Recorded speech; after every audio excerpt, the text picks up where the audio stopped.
성경 말씀은 마태복음 18장 1절에서 5절입니다. 마태복음 18장 1절에서 5절 봉독합니다. 그때 제자들이 예수께 나와 이르되 천국에서는 누가 크니이까? 예수께서 한 어린아이를 불러 그들 가운데 세우시고 이르시되 진실로 너희에게 이르노니 너희가 돌이켜 어린아이들과 같이 되지 아니하면 결단코 천국에 들어가지 못하리라. 그러므로 누구든지 이 어린아이와 같이 자기를 낮추는 사람이 천국에서 큰 자니라. 또 누구든지 내 이름으로 이런 어린아이 하나를 영접하면 곧 나를 영접함이니. 아멘. 마태복음 18장 1절에서 5절.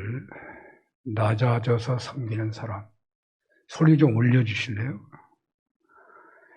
추석 명절을 어떻게 보내시고 계시는지요? 예배드리시기 어쩌면 1년 중에 가장 힘든 그런 주일이 아니는지 모르겠습니다. 힘들기 때문에 어쩌면 가장 정성이 들여진 그런 예배가 또한 되는 줄로 믿습니다. 어떻게 추석을 보내는 것이 제일 좋을까요? 전문가들이 나와가지고 얘기하는 것을 들어봤는데요.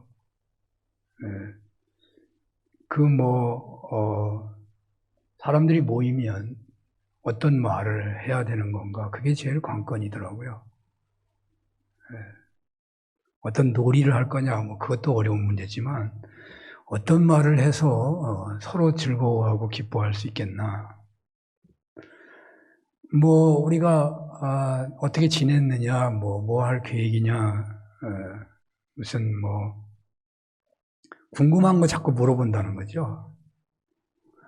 근데 그게 당연한 것인데도 불구하고 싫어한다는 거예요. 그런 거 물어보면 젊은 사람들 특히 싫어한대요. 너는 계획이 뭐냐? 그러면 제일 싫어한다는데요. 왜 그게 싫어할까? 나이 먹은 저로서는 좀 이해가 잘 안 됩니다만. 어떤 말을 제일 좋아하는가?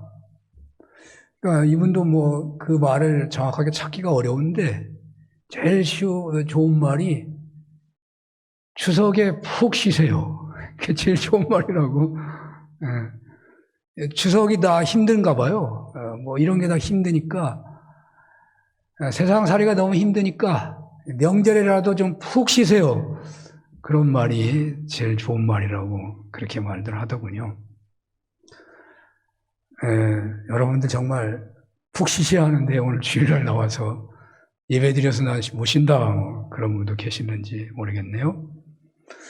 왜 우리가 명절에 푹 쉬지를 못하는가? 다 쉬려고 하면은 누가 밥을 하고 누가 음식을 하고 누가 쉬게 해주냔 말이죠. 쉬고 싶은데 쉬지 못하고 내가 일을 해야 되니까 힘든다. 그런 생각을 할 수 있겠죠. 사람들은 대접을 받고자 하지 대접을 하고자 하는 마음이 없기 때문에 쉬지를 못하지 않는가.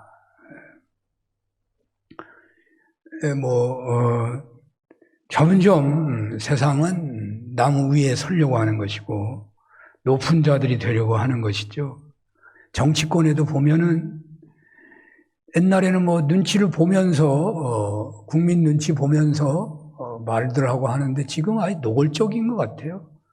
상대방을 누르기 위해서 수단 방법을 가리지 않고 그런 태도를 취하는 것을 우리가 볼 수 있죠. 과거에는요, 교회에서 직분을 받는 것이 굉장히 은혜 받았다 그럴까? 또 서로가 서로를 세워주려고 하는 그런 마음들이 있었습니다. 오늘날에는 교회 공동체조차도 교회 지도자를 세우는 것이 은혜가 되기보다는 시험이 되는 경우가 많아요. 은혜가 돼야 되는데 시험이 돼. 서로 주도권을 잡으려고 하는 그런 것이 교회까지 들어와서 그런 것이죠. 어떻게 해야 되겠습니까? 어떻게 하면 추석을 정말 복되게 보낼 수 있겠습니까? 어떻게 군림하려고 하는 그러한 세상 한복판에서 우리가 어떻게 하나님의 사람으로 살아갈 수 있겠습니까? 오늘 주님께서는 어떤 말을 하시는 것일까요?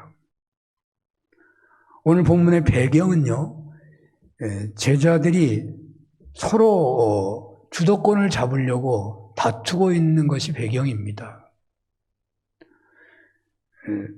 자기 재산을, 자기 직업을 혹은 자기 삶의 터전을 다 포기하고 오직 주님만 따르기겠다고 결단한 그 제자들이 세상에 어떻게 서로 높아지려고 하는가 이해가 되지 않는 그런 측면이 있죠.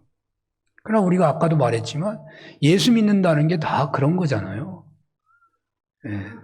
내가 지할 십자가를 지고 주님을 따르겠다.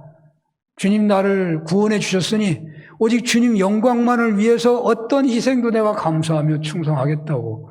그런 사람이 예수 믿는 사람들인데 교회 안에서 지도자를 세우는데 서로 나서려고 한다든지 겉으로는 또 나서려고 하면 또 안 되니까 안 하는 것 하면서 이제 나서려고 하는 경우가 많겠죠. 그래서 잘 안 되면 이제 시험에 들어가지고 교회를 안 오는 일까지도 벌어지고 있는 것이죠.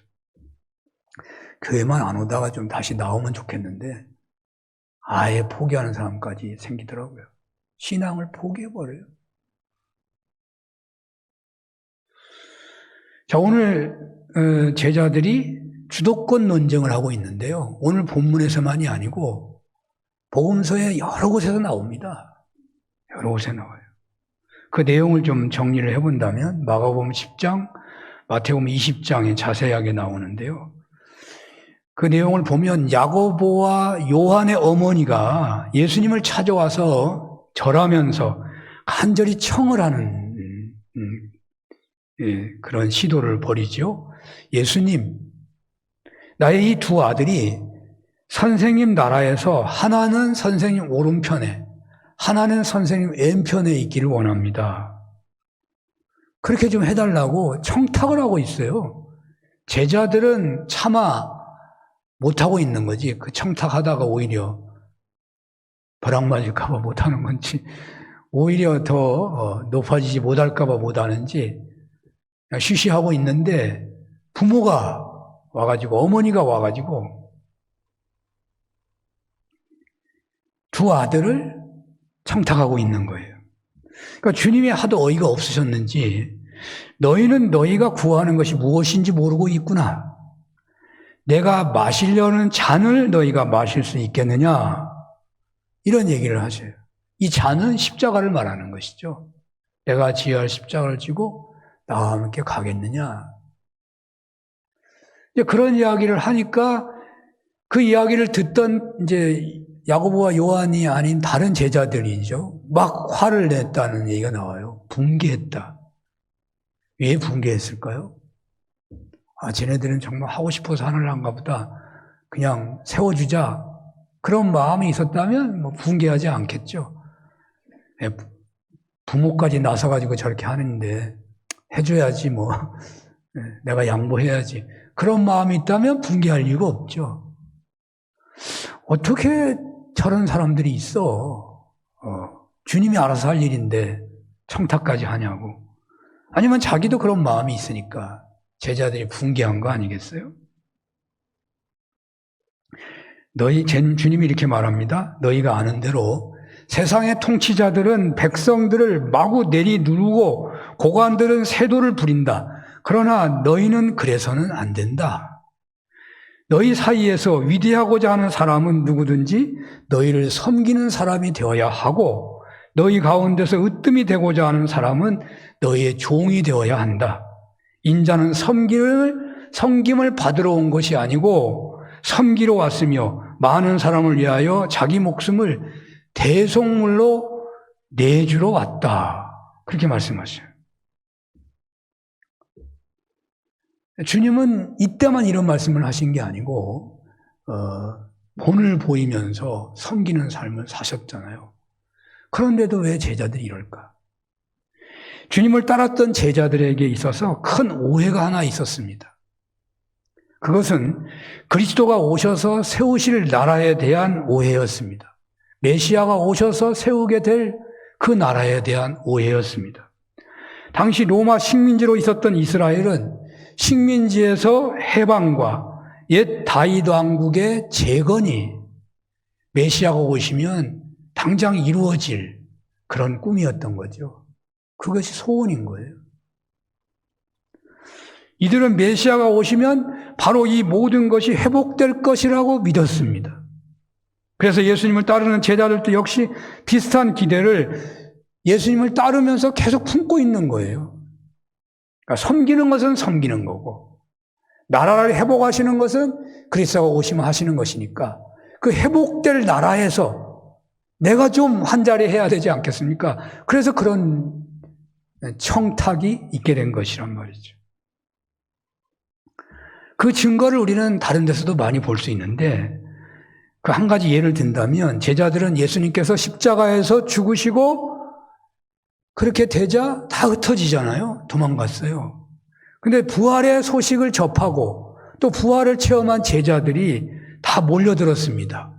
이 몰려들었을 때 이들의 초미의 관심사가 뭐였냐면은 주님께서 이스라엘 왕국을 다시 세워주실 때가 바로 지금입니까? 라는 거였어요. 주님이 부활 승천하시기 직전에 이제 제자들을 만났을 때 그 제자들이 처음으로 한 말이 뭐냐? 주님께서 이스라엘 왕국을 지금 세워주실 때가 된 것입니까? 라고 묻고 있는 거죠. 이러한 오해 때문에 제자들의 자리에 대한 다툼은 자연스러운 현상이었을지도 모릅니다. 또 이런 오해가 아니더라도요, 오늘 본문은 다른 측면에서 조명해 본다면 오늘 본문의 기록은 초대교회가 제자들의 순위 문제로 다투는 일이 있었다는 것을 생각해 볼 수도 있는 것입니다. 누가 먼저냐? 누가 위냐? 누가 더 권위자냐? 라는 문제가 초대교회의 중요한 논란거리였다는 것이죠. 그렇습니다. 사람이 모이는 공동체라면 그 어느 곳에서라도 주도권 문제는 항상 있다고 하겠습니다.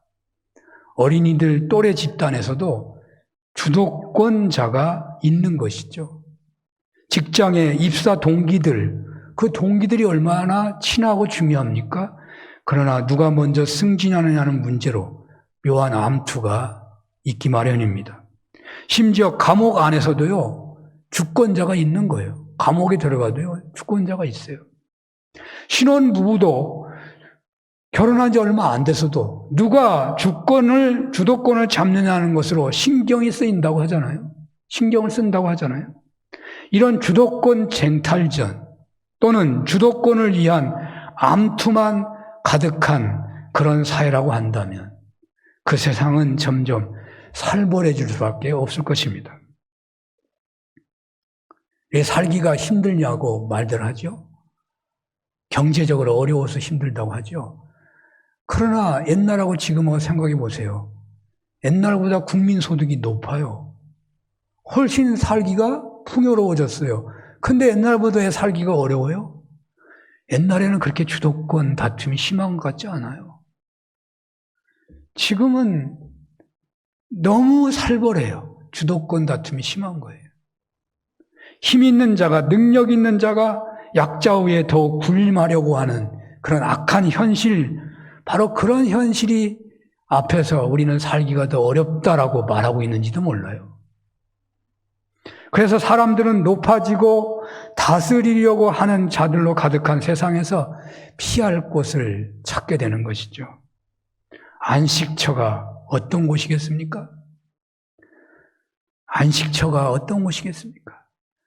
낮아져서 섬겨주는 곳이 있다면 아마 그곳이야말로 최고의 안식처가 되는 것입니다.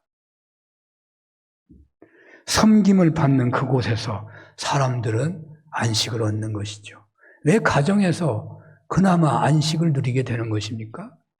가정은요, 돈을 많이 벌어왔으니까 내가 힘이 세다라고 말을 하지 않죠.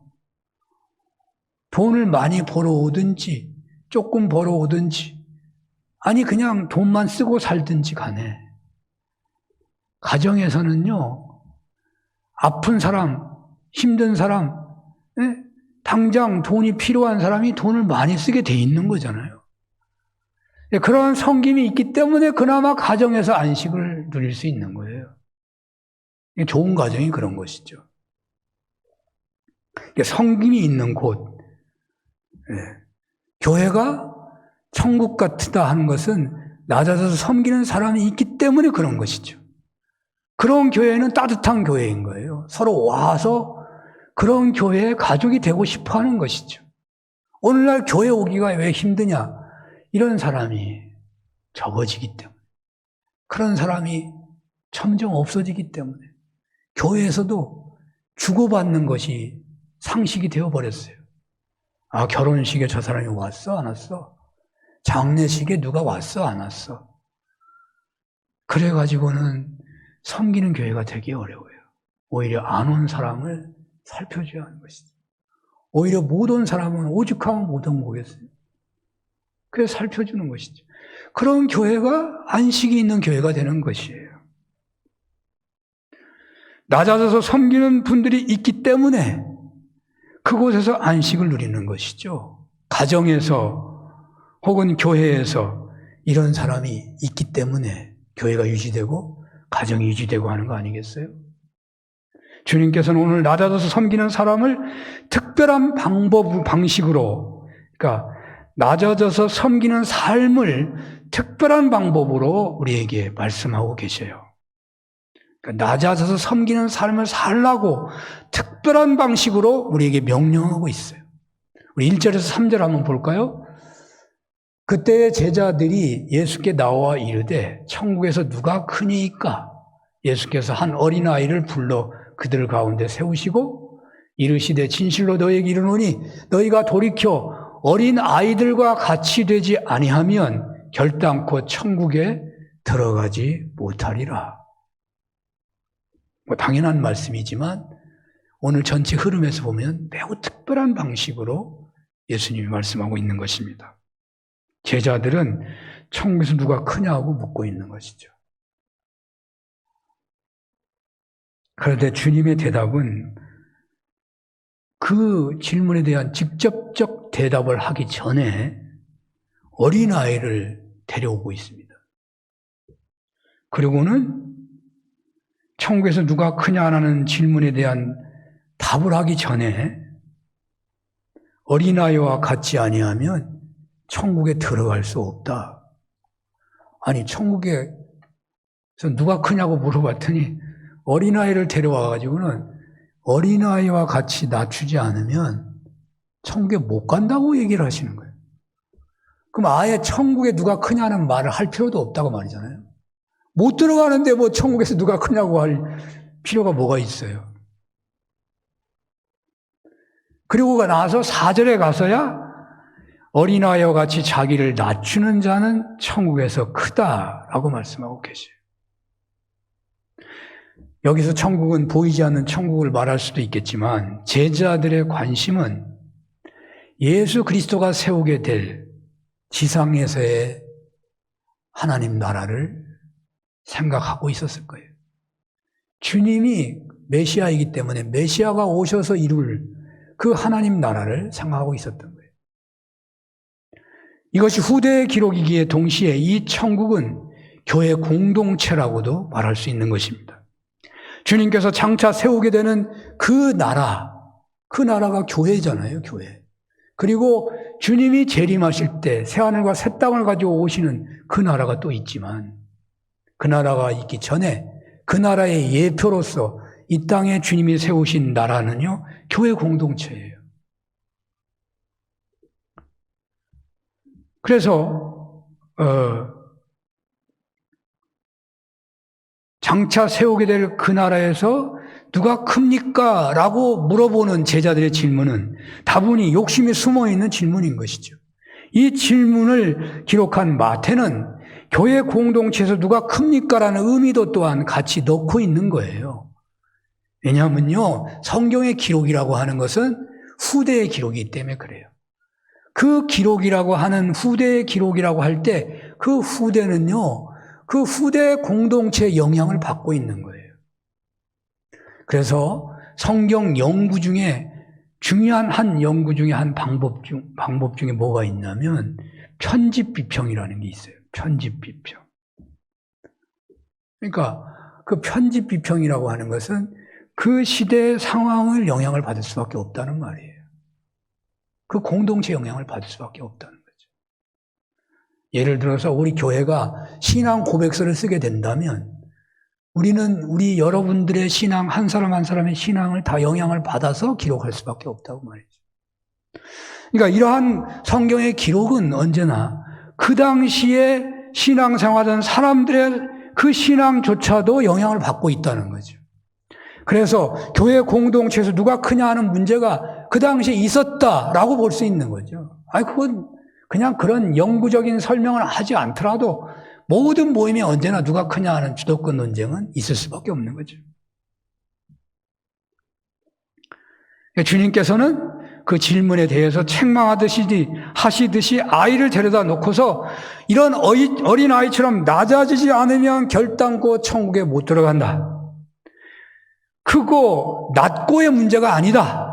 천국에 못 들어간다. 구원을 얻지 못한다. 그러므로 제자 공동체에서는 또 교회 공동체에서는 남보다 높아지려고 해서는 결단코 안 된다라고 엄히 경고하고 있는 거예요. 먼저 이것을 경고하고 있는 거예요. 그러니까 여러분 가정에서는요, 높아지려고 하는 사람이 있으면 안 된다는 거예요. 교회에서도 군림하려고 하려는 사람이 있어서는 안 된다는 말이에요. 그게 주님의 이게 엄한 경고입니다. 왜? 그렇게 하면 천국에 못 가니까. 천국 가려고 교회 나오는데, 천국의 은혜를 누리려고 가정을 이루고 살아가는데, 그 가정이 샬롬을 누리지 못한다면, 그 가정이 있으나 마나잖아요. 있으나 마나잖아요. 낮아져서 섬기는 자가 되어야 한다고 말씀하고 있습니다. 여기 어린아이와 같이 되지 아니하면 라고 할 때 오해가 되기 쉬워요. 어린아이의 그 무슨 신체 발달상의 특징이나 성품을 말하고 있는 것이 아니에요. 어린아이를 데려다 놓고 하는 말은 당시 사회에서 어린아이의 사회적 위치를 지적하고 있다고 봐야 합니다. 어린아이는 가장 낮은 계층을 말하는 것입니다. 오늘날은 어린아이를 금덩이처럼 여기고 있기 때문에 잘 이해하기가 어렵습니다. 당시 예수님도 아람어를 썼다고 하는데 이 아람어로 어린아이라고 하는 것은 종이라는 말과 동일한 말이었답니다. 어린아이와 종은 같은 말이었다는 거예요. 주님께서 이렇게 가장 낮아져야 한다는 말을 하고 있어요. 물론 성경에서 어린아이와 같아야 한다라고 할 때 겸손이나 순진함이나 이런 어린아이의 성품을 말할 때도 있어요. 여기서는 지금 어린아이의 지위를 말하고 있는 거예요. 어린아이처럼 낮아져야만 한다는 거예요. 여러분 어린아이가 섬길 줄 아나요? 어린아이가 섬길 줄 못하잖아요. 그러니까 여기서 낮아서 섬기라는 말은 이 어린아이의 낮아짐, 종된 그 위치를 말하고 있다는 거죠. 저는요, 옛날 어르신들이 이 딸들을 경시하는, 천시하는 그런 것을 많이 봤어요. 저희 어머니는 지금도 마찬가지더라고. 연세가 많으셔서. 딸에게 그렇게 혜택을 누리고 살잖아요. 딸이 돌보고 지금 계시는데. 그런데도 뭐 딸을 무시해. 참 그게 습관이 돼 있는 거죠. 먹을 것을 주더라도요. 맛있고 영양가 나는 것은 아들 몫이야. 너는 일도 뭐 안 하는 건데 뭐 남자들이 옛날에 큰 일을 많이 했으니까 그랬는지 모르죠. 또 저는 어린 시절에 엄한 가족이 있는지 몰라도 제 인상에 어른들은요 어린아이들 무시했습니다. 밥 먹어도 같이 앉아서 못 먹잖아요. 어린아이들이 뭐 요즘에 막 밥상에서 막 손을 대도 누가 뭐라고 안 하더라고. 옛날에는 뭐 보통 혼나는 게 아니에요. 어른 밥상에서 뭐 집어간다면 그냥 그날은 그냥 보통 혼나는 게 아니에요. 다시는 그렇게 못하게 만들어버려요. 그러니까 뭐 어디 밥 먹으러 가가지고 내려놓는 못해요.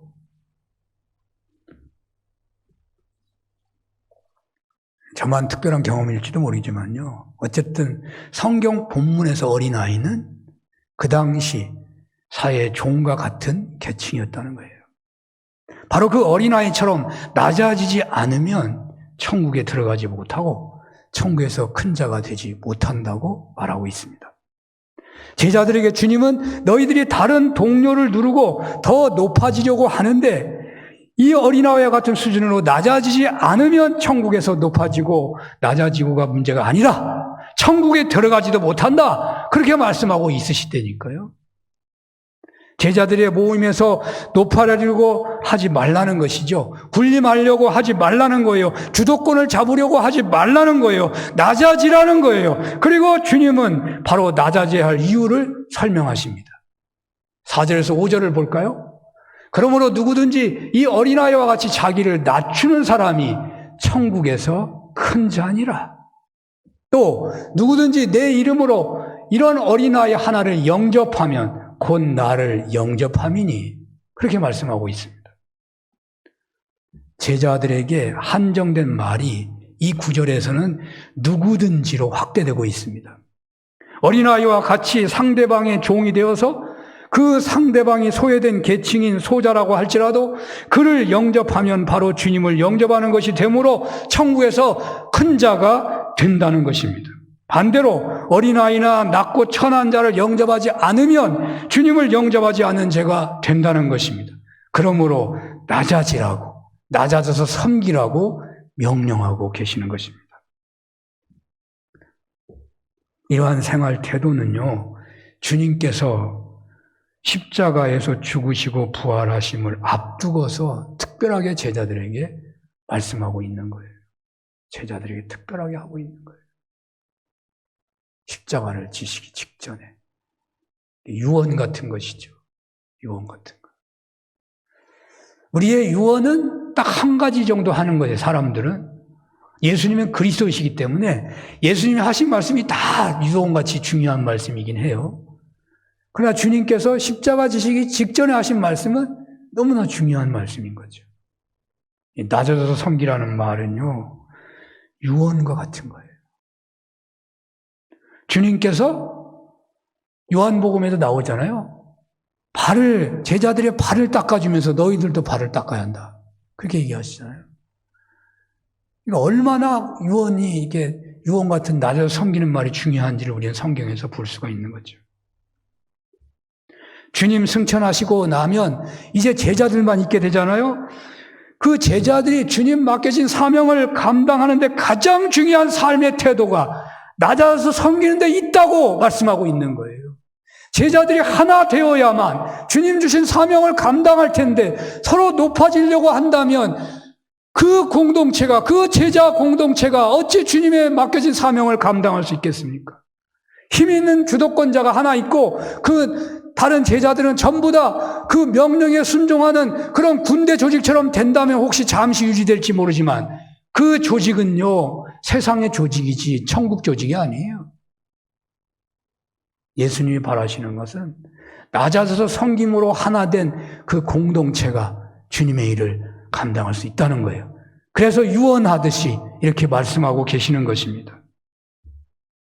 그러므로 오늘날 교회 공동체에 속한 신앙인들에게 최고의 삶의 중요한 태도를 말씀드린다면 종처럼 낮아져서 소외된 소자에게까지 주님 대하듯이 영접하고 섬기는 것이라고 하겠습니다.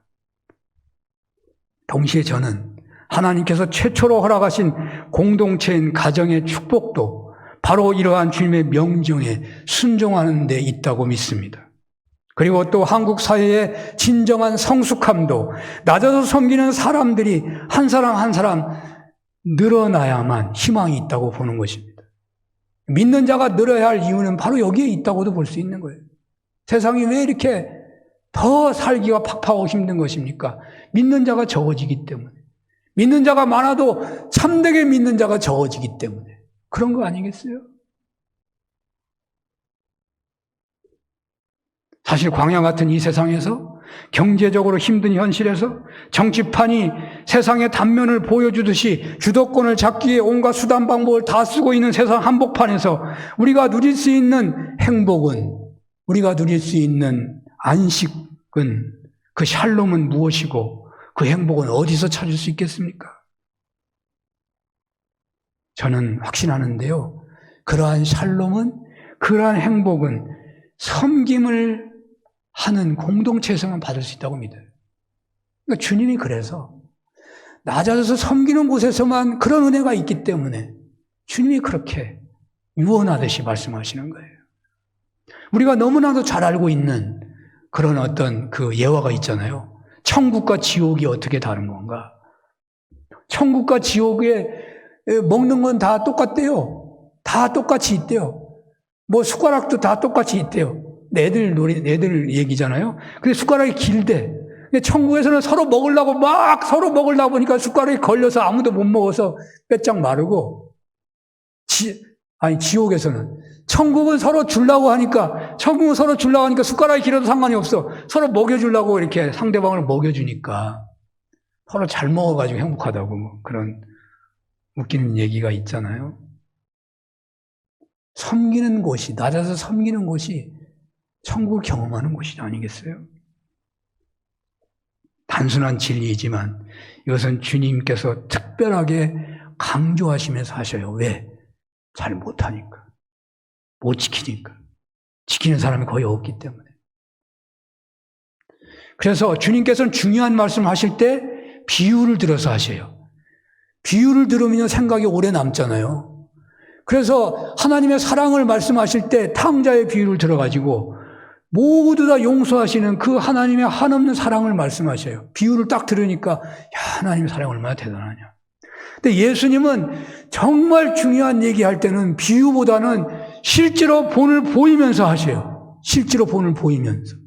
이것은 내 몸이다. 내 떡이다. 실제로 본을 보여요. 제일 중요하기 때문에. 실제로 발을 닦아주면서 섬기라. 지금 여기서도 어린아이를 데려다 놓고서 너희들이 종같이 여기는 이 아이를 데려다 놓고서 이 어린아이 같이 낮아져서 섬겨한다고 말하고 있다니까요. 얼마나 중요한 말인가.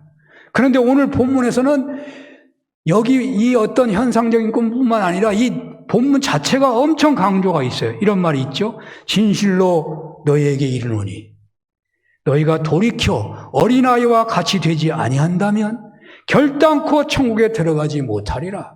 이 말이 얼마나 강조되는지 아세요? 진실로란 말은 언제나 강조문을 말하는 거예요. 돌이켜 어린아이와 같이 아니한다면 또 강조하고 있죠. 결단코 천국에 들어가지 못하리라. 명령을요 3배나 강조하고 있어요. 그렇습니다. 여러분 교회에서 낮아져서 섬기기를 소원하시길 바랍니다.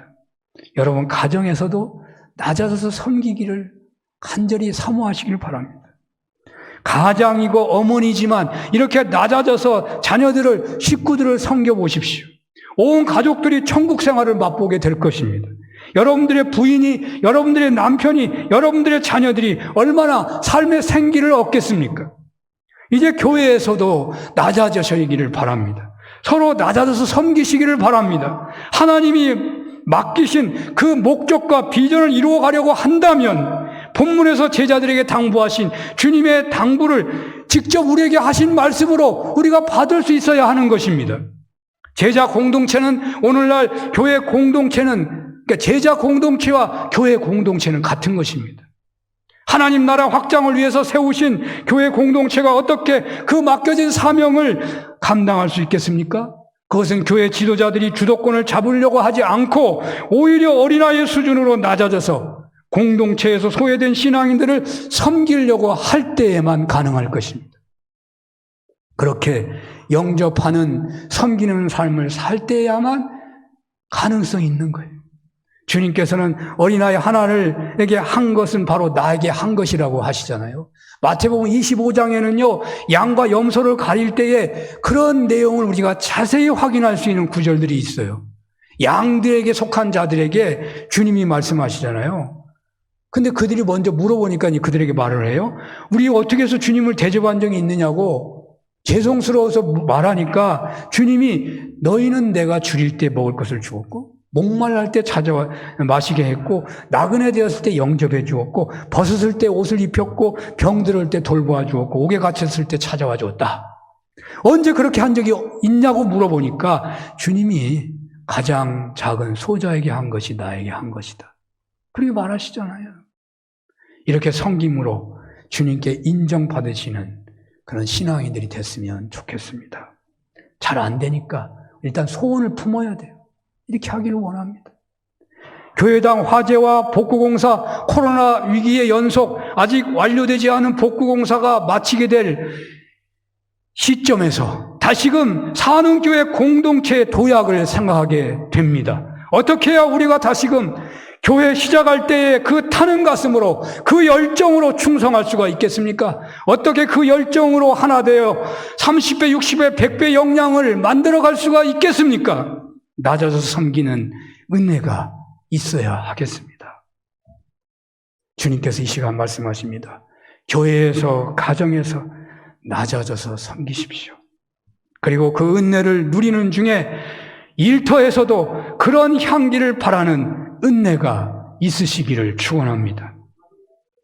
바로 이 길에 서 있기 때문에 가정이 행복하고, 낮아져서 섬기기 때문에 교회에서 사회에서까지 모두에게 골고루 존경받는 은혜가 있지 않겠습니까?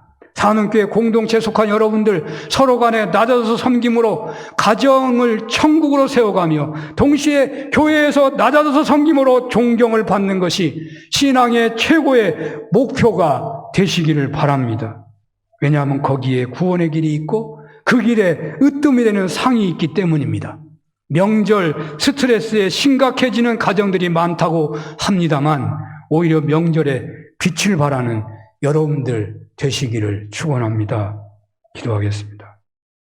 비유로 강조하시기보다 직접 눈으로 보여주시면서 삶으로 보여주시면서 말씀하시는 말씀, 교회 공동체에서 낮아져서 섬기는 자가 되라고 하셨사오니 그 은혜 중에 거하며 가정에서도 일터에서도 낮아져서 섬기는 은혜 누리게 하여 주옵소서. 예수님 이름으로 기도합니다. 아멘.